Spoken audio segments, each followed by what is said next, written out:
Hey guys, welcome to another episode of Bowhunt or Die. You know, Justin, we're just getting into the heat of the summer now, and it's kind of fun to see some different stuff, like Josh going out fishing near the beach. I'm kind of actually, jealous. I talked to Josh about this segment that we're about to see here, and he was like, you know, we've seen bow fishing before on Bowhunt or Die. We've actually seen, you know, an increasing amount of bow fishing every year, but one thing we haven't seen is bow fishing for flounder, which is what they're doing, which is pretty cool because it's a game fish. All right. You know, this is a fish you're actually going to shoot, take home, and eat. I like so it's a pretty cool segment, the first time on the show. So what do you say we check it out? Well, yeah, and then hopefully Josh is going to call us after this episode too and tell me when we're going alligator hunting, because we're supposed to be doing that together. So, Josh, that's a reminder. Well, hopefully your alligator hunt goes as well as this flounder hunt, so let's check it out.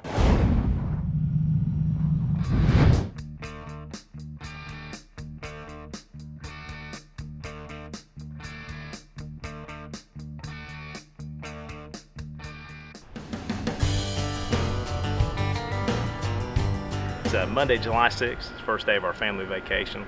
Luckily, I've got an understanding wife, and she's allowed us to book a trip with a friend of mine who's a charter captain here in Topsail Island, North Carolina. And we're going to go out and we're going to do some bow fishing.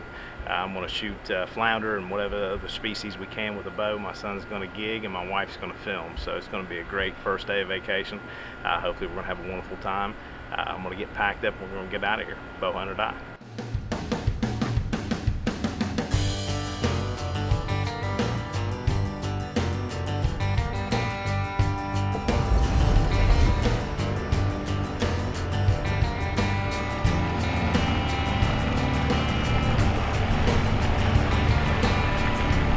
Well, right here in the marsh, we've got Hunter up on front. He's going to go first, try to stick one with a gig. We got Chad up here with Lucky Dog Guide Service, and he's taking us around all these areas and showing us where these fish are and trying to get our eyes acclimated so we can actually see these things hiding under the water. We'll show you some of those later on, but we're going to get in here and let's see if Hunter can stick one. Bowhunt or Die.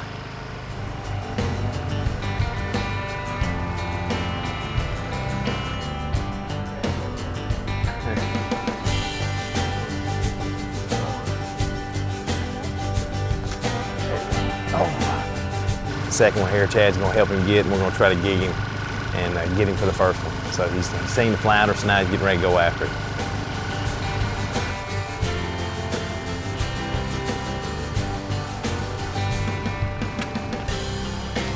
There.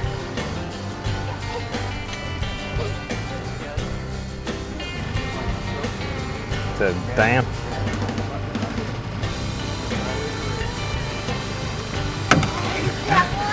It's a big one. Look at that. That's all right for your first flounder, ain't it? Yeah. That's awesome. Look at that. Good job, man. You gonna kiss him for your first one? So Hunter's got his first one, so now it's my turn. So we're gonna go, he's gonna go, I'm gonna go, he's gonna go, and we'll just see how this goes for the rest of the night. But we're gonna get up here and see if we can get one shot with the bow. Bowhunt or Die. 2.5 feet.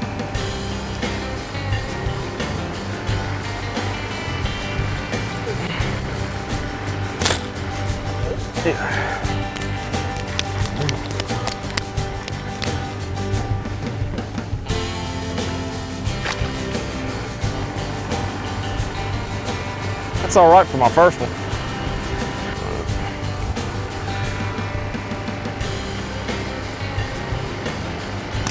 There we go. Still in the same spot, wasn't it? This thing slid down.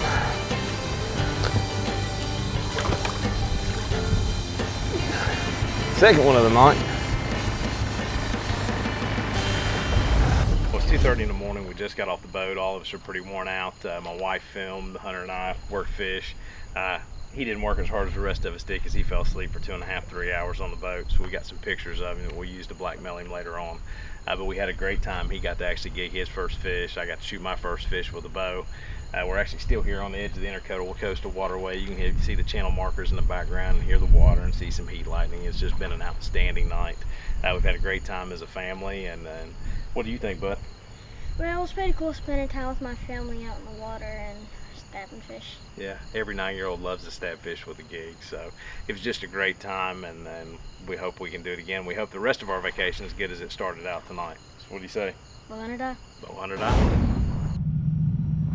You know, Todd, one thing I thought was really cool about Josh's hunt, you know, aside from just getting out there and being able to shoot some fish, was, you know, spending time with the family. I mean, God bless his wife. She was out there running the camera until 2:30 in the morning. I have to say, if I went home and told Amy she had to run a camera on a boat until 2 a.m. for me, On day one of vacation. I have a feeling it wouldn't be a very good conversation.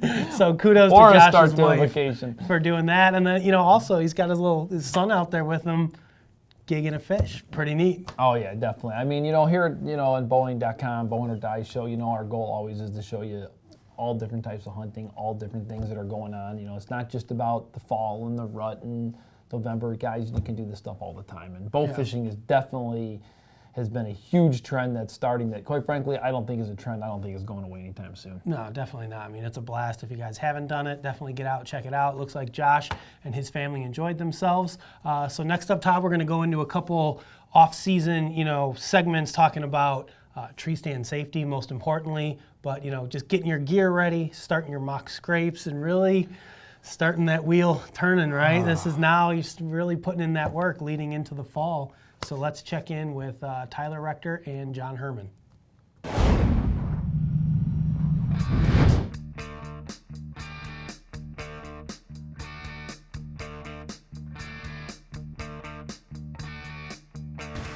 All right, guys, well, it's June 27th, I think, today, and it's been raining every day this month, so it's too wet to do anything else. I got a bunch of food plots to spray, but it's just too muddy, and got a couple big bucks spotted. Early bird thumbs up, all in the same little draw, and found a new tree to put a stand in. It's in an awesome spot. Super excited about it, and just going to give you some tips on how to hang your tree stand. Pretty much what you need is, first and most important, is a bowhunting.com shirt. If you don't have one of these, the deer know that you're not a serious bow hunter. Second thing you need is probably the stand and sticks. Lone wolf preferably. Third thing, hunter safety system, lifeline. Obviously, you got to have the hunter safety system. Tink's pull rope, very important. Otherwise, you're carrying all your stuff up and down the tree. Wicked tree saw, just so you don't hit a limb like most people. And when it's muddy, like it is, cross boots.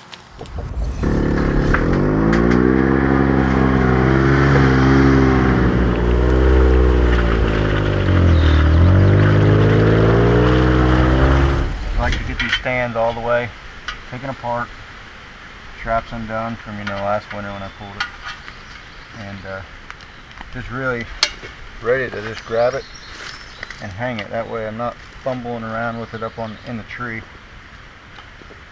Even though you're using lifelines and everything and a hunter safety system to hang these stands, I like to be at least one hand on the tree at all times, if possible.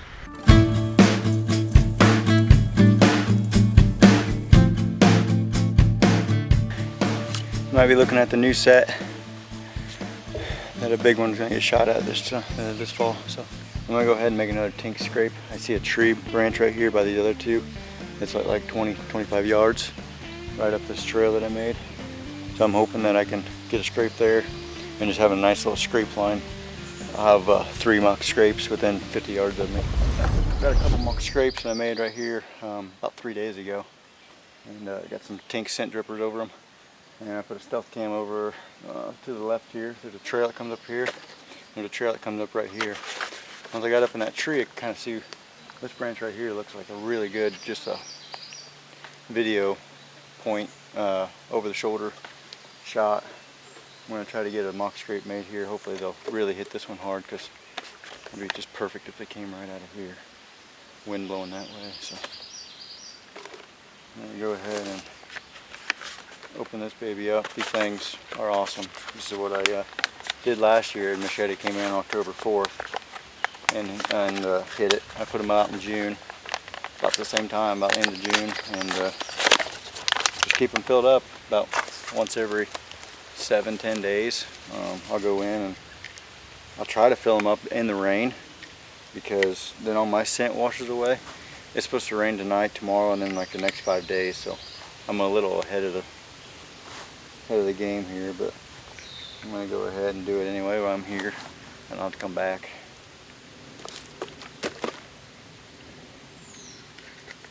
If I can get early bird or thumbs up or both, or really start hitting these scrapes, it could be phenomenal. I mean, early bird's probably gonna be pushing into the, I don't know, mid 70s, maybe 180s, and thumbs up, I have no idea. Last year he was giant, just a mainframe typical 10 with one little kicker. Max feel line, and you know, this year he's already quite a bit bigger than what he was last year at this time, so I'm thinking he might hit maybe 190. I don't know. He's got the frame to do it. Like he could go 200. I don't know. It's hard to tell. It'll be impressive with it. All right, guys. Well, we just got done hanging the stand and put another mock scrape over there. We're in an awesome area, awesome setup. I've been getting pictures of early bird. He's been coming to this food plot. But it's right at dark or right after last shooting light. Granted, it's only June. We're gonna get out of here and probably won't be back until maybe first week of August.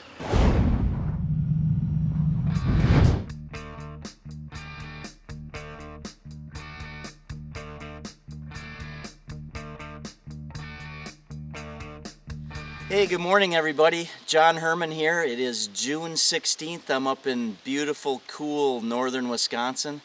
Got a beautiful day for doing some stand work. It's going to be highs in the 60s, light breeze. Bugs aren't bad, at least yet. So I'm just going to climb up in a couple of my stands here and make sure my lanes are all cleared out. Last year, about the same time, I don't know, it might have been a little bit later in the summer, I did the same interview from this same spot and ended up shooting a really nice hitless buck out of this stand right behind me, across this roadway that I'm standing on, and shot him opening morning of Wisconsin season last year, the Westgate 10. And so this is an important process in your hunting season right now, these summer lane clearing, making sure that everything's right in your stand days.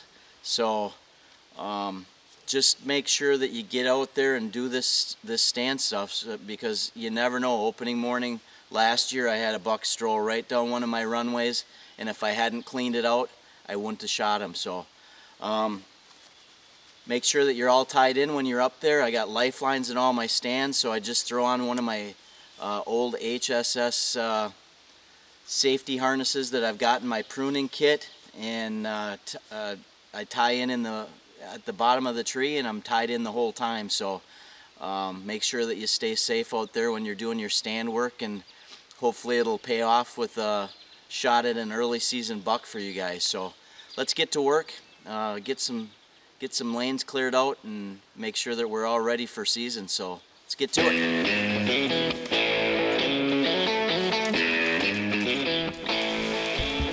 Hey guys, so just a reminder, when you're using these lifelines, you click in and then always push from the bottom or the top. Never grab onto the prusik knot. Otherwise, if you let loose, you're going to slide right down to the bottom. So up from the bottom, down from the top. You'll be safe all the way up and all the way down. Well, I'm just finishing up here, doing a little bit of last groundwork here for this last stand, and I got a bear behind me here. It must be a sow with some cubs. She's huffing at me and just did a little false charge at me. I never even saw her, but just saw the brush moving. So I think I might have to get out of here.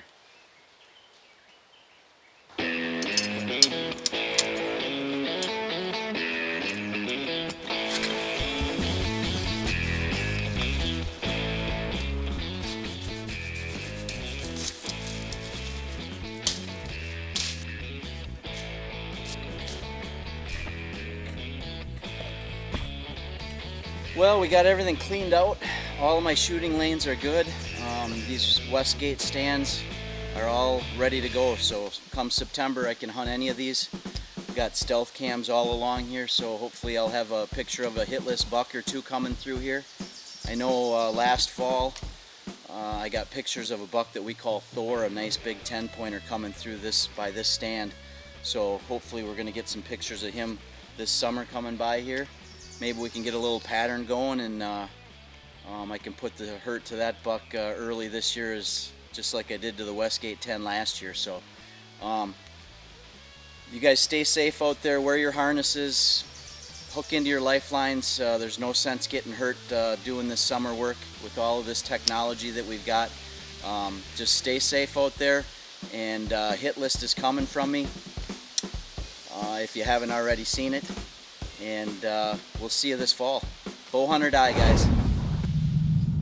You know, Justin, after watching those 2 episodes, I'm feeling a little anxiety. I'm feeling like, gosh darn it, I'm a little behind the 8 ball here. I mean, these guys are they're both ahead of me right now. I'm starting to feel a little stressed sitting here, actually. Yeah, I've got, I don't know, half dozen, maybe 8 stands trimmed. You started early this hung year. and ready to go this year, so I'm definitely with those guys. I mean, do it, before it gets too hot. I mean, unfortunately, middle of July is not fun to hang tree stands, but here we are. A couple things, Todd, I think we can take away from this segment. Number one, obviously tree stand safety. That's something that, for lack of a better saying, that we beat to death, and we're going to continue beating to death because it is such an important issue.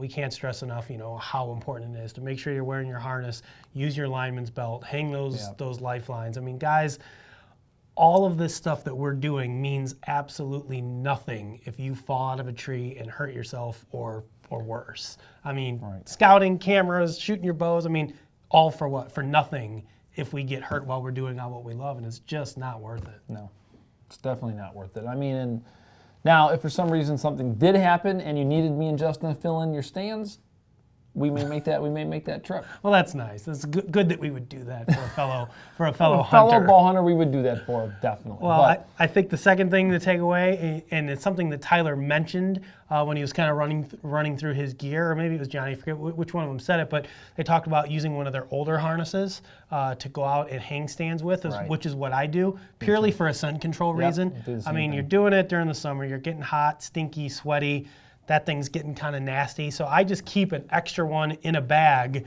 and specifically that bag is meant for when I go out and hang tree stands. It's got my wicked saw in it, it's got my hand pruners, everything I need to go hang a tree stand. So I mean, doing that, and then as we saw Tyler, I mean, he's putting out some tinks, mock scrapes. It worked for him last year. You can't knock him for it. I've always been a fan of the mock scrapes. Great for getting photos and definitely great for hunting over. But another thing that Tyler did mention too that I want to talk a second about too is just rain. I mean, wow, here in the Midwest, and I mean, it has been raining and even more. It seems like we don't go more than a day and a half without getting rain. And I know, we're in northern Illinois. Tyler down there in central Illinois, it's been even worse for those guys. I mean, he's only 3.5 hours south, but I mean, floods, and I mean, it's been pretty bad out there this summer for sure. The 2 things I guess I wanted to point out, one, of course, with the rain, if you're in an area where you're a little bit more high and dry, you're going to have incredible growth. I mean, I can see that out of my plots.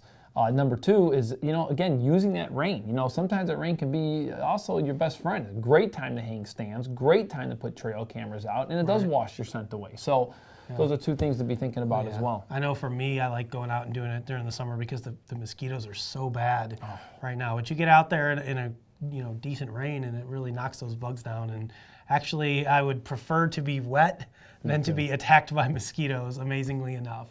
So those are, I guess, your off-season pointers for hanging tree stands and staying safe. Next up, we're going to visit in with Mike Fitzgerald, who I guess it's technically his second time on Bowhunt or Die. The first time we saw him, his camera was taking a Waterbound. swim in the lake. But this time he actually finished that footage, and he's going to give you guys some pretty cool tips on how to use your trail cameras to get really cool and exciting pictures during the off season.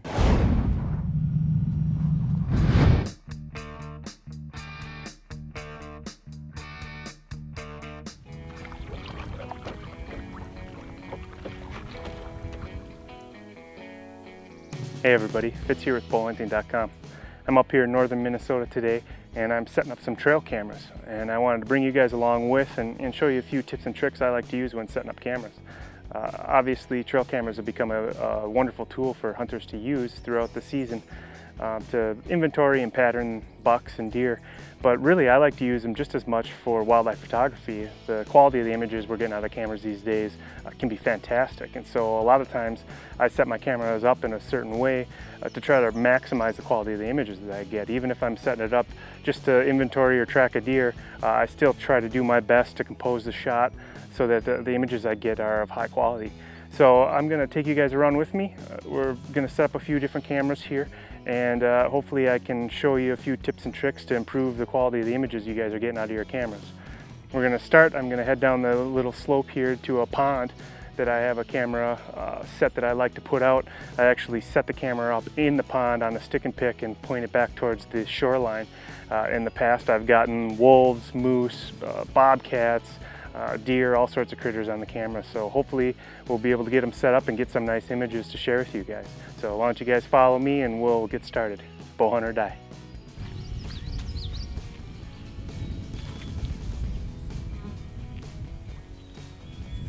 All right, as you can see, we got the first camera set up here. I have it just off the edge of the pond. I like to go in deeper, but it's really mucky in this particular area. I initially set it up facing north to avoid getting some false triggers from the sun setting, but that particular corner of the pond here didn't have nearly as much for tracks and sign as this length does, so I literally have it pointed directly west. There's a lot of rules of thumb that you want to try to abide by, but sometimes you got to go against the grain and take some risks in order to get some nice images.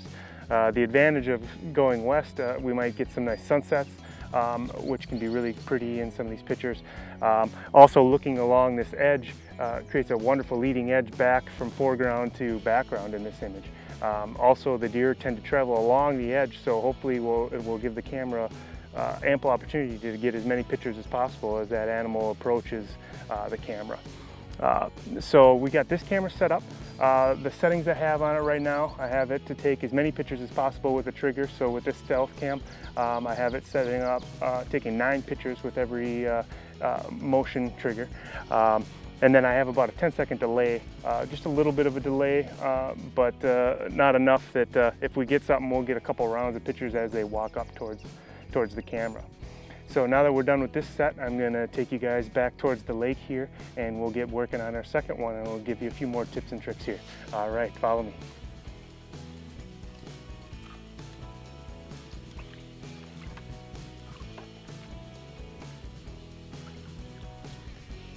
All right, as you can see, I got everything set up here along the lake's edge. As far as the camera settings go, it's pretty much the same as what I had set up on the pond. I got a 9-shot burst with just a 5-second delay. Same reasoning, I'm not expecting animals to hang out in front of the camera and eat up all the memory. They're just going to kind of be passing through. This particular shoreline here is hard bottomed, it's kind of gravelly, and so the animals like walking along it because they have sure footing and they can cool off in those hot days this summer. One of the things I really like about this setup is I got this log coming out and I'm able to use the stick and pick tree stand, or the tree mount. And that tree mount really allows you to tweak the composure of the photograph, not only to make sure that you got the camera level for a nice level horizon line, but it also lets you set up the rule of thirds. For you people that have maybe done some photography or have any art background at all, rule of thirds is basically a way to set up your composure so that the subject matter is offset a third of the way to one side or the other, and really even a third of the way top to bottom. It's just a very appealing composure and can make your photographs that much more stunning. So that's what I'm able to do with this stick and pick setup, is I can get behind the camera and really tweak it so that it's lined up just the way I want it. So hopefully this setup will be able to pay off just like this last one, and we'll get these animals coming off of this hillside down into the water to get either a drink or to walk the shoreline. So hopefully we'll catch that in the next couple of weeks here. I got one more spot I want to set up, so we'll jump in the canoe and we'll head over there right now and we'll take care of business there. We'll see you soon.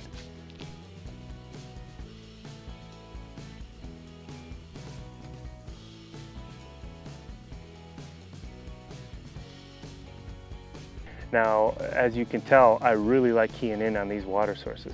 Not only is it a draw for animals to drink water, but on those hot days they're cooling themselves off. There's also aquatic vegetation around for them to feed on.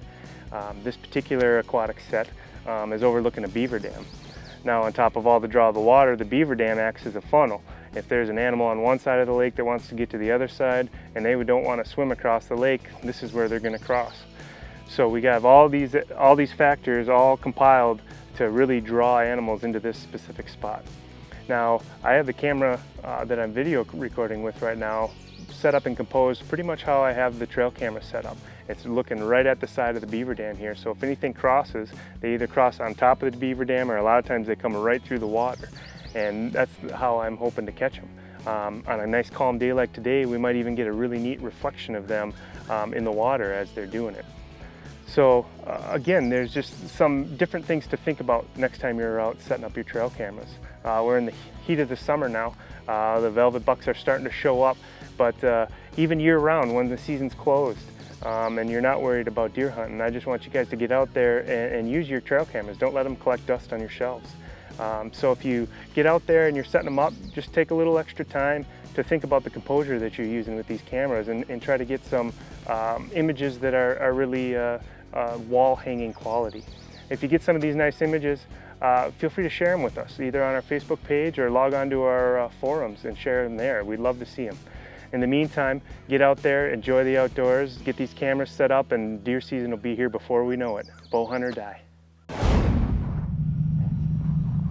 Hey, those are some great tips on how to get better shots. I mean, there's no question about it. There's nothing more rewarding, in my opinion, than going and getting that camera and bam, just seeing those Well, it's cool amazing, photos. you know, to see how trail cameras and the way we use them have evolved over the years from just, you know, the days of the 35 millimeter film where, I mean, think about what Mike said. He puts his cameras on a 9-picture burst.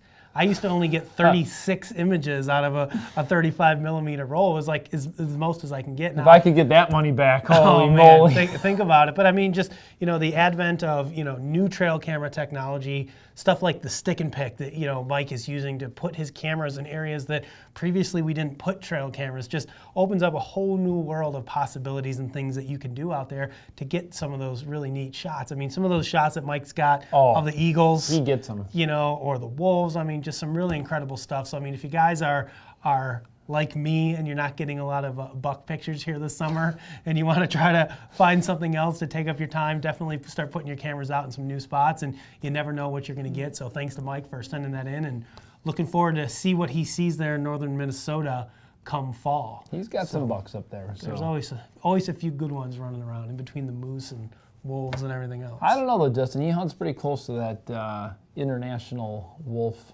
Museum or Sanctuary. I don't know. That could get a little tricky. Yeah, maybe. They're fenced in the sanctuary at least. So don't worry about those. But oh, then that's the kind of place you'd like to go. Oh yeah, nice, nice. Well, guys, that's what he needs. Yeah, that's what I do exactly. Well, that's all we got for hunting and off-season action. Of course, before we leave, we want to take a couple seconds to thank the folks who sent in their trophy photos for this week's episode. For a Goodalls, Glenn Vitved, Steve Sullivan, and Vaishon Washington. Hey guys, those are some great trophies. Thanks for taking the time to send them in. And of course, if you got a trophy you'd like to share with us, make sure you send it in either through our website or, of course, our Facebook page. Justin, before we leave now, go ahead. Did you want to say Well, if something? I butchered anybody's name there, I apologize. These are the hardest names I've ever read in my life. I think Brandon's playing a joke on me. But thank you, in any case, for sending in your photos. Those are some great trophies. Now back to whatever you were going to say. Well, hey, listen, you know, Justin, we did get an email here. I mean, we get a lot of emails, and sometimes, you know, we've got a little extra time to, you know, share. We've got an email here from Brandon Fenrick. At least this one here, we can read this one here. And his question basically to us is what our advice would be, whether he should try to shoot this big 6-pointer named Lefty that he's after, either hunt it over a food plot or not. So let's go ahead and answer his question. Well, I guess we should expound on this because he's just starting to get into bow hunting, right? A lot of nice bucks on trail camera going after a nice 6-pointer we call Lefty. Would like your advice on if you like hunting over food plots or not. Thank you and good luck. Well, for starters, he says his also says that his brother is a big hunter. So for starters, don't listen to your brother, right? Why? I don't know. Stay away from listen to me and Justin, not your brother. So go ahead, Justin. You tell him what your advice is, and I'll tell him what mine is. Oh boy. Well, I guess for just somebody. He hasn't shot one in a few years, but go ahead. No, I've shot them. They just haven't died. Oh get boy. Get it right. I would say to any new bow hunters out there, man, the food plot thing's a lot of work. You know, I really feel like people need to learn the ropes of bow hunting and the ins and outs and the basics of what you're doing out there before you just go try to put a food plot in and think that that's going to solve your problems or it's going to lead to success. You know, there's times when I feel like hunting has changed so much in today's world with food plots that we've gotten away from hunting the deer, going to them, figuring out where they're at, where they're moving. To me, the basics really boil down to find out where they're bedding, find out where they're feeding, try to set up in between those two areas, right? That's kind of the starting point for me, and then of course you can work on more advanced techniques from there, but that's my advice. All right, well, that was good advice for being off the, just quick like this. You didn't even know I was going to do this in this episode. All right, I guess my advice is going to be similar to Justin's, and I'm not just, raining on the parade here and trying to take what Justin said, but I think he's right. I mean, you're new, you're just getting started. I think you're right. You got to stick with the basics, and you got to learn from there first, and then you can begin to evolve. I mean, I think back when I started, honestly, I started hunting in a swamp. There were no food plots anywhere near miles away, and you had to find those better trails. You had to really figure out where they were bedding and intercept them. I mean, that's the ultimate goal, is trying to figure out how you're going to get in between them from going from point A to point B. So that would be my advice. Now, if you do happen to live in an area where you can do food plots and you have an opportunity to do something like that, it's definitely worth investigating. Of course, watching our show right here, you're going to learn all kinds of tips about that kind of stuff. But that would be my initial beginning advice. Yeah, but I would say don't let a food plot be a substitute for learning how to hunt, right, and learning why to hunt in certain areas and where to hunt. That's really the core, and then you can start, kind of building out from there. So good luck to you this fall. If you happen to shoot that buck, Lefty, definitely send us a photo. We'd love to put it here on the show. And when you find that hot trail, don't tell your brother. You get in that stand first. That's how Todd kills all the deer. Oh, here we because go. He finds the hot trails and doesn't tell me. So listen to his advice. Apparently it works. So thanks everybody for watching. We'll see you in 2 weeks right here, Bow Hunt or Die. In the meantime, don't forget to check out facebook.com/bowhunting for daily updates, news, photos, and other exciting information. We want to hear your opinions and your stories. So join us now and like us on Facebook. Hunt or Die. I'm Todd Graff. Justin Czar is, what's the problem? I'm also Todd Graff. Oh. Or Die. I'm Todd Graff. Who are you? Not Todd Okay, Graff. there's absolutely no question about You it. can't question it. You cannot question it. They're hunting us. They're sending us. Everyone these in the names world now. has a difficult to pronounce Are name. you guys making these names up now? I mean, I almost think that's part of the fun of this now. All right.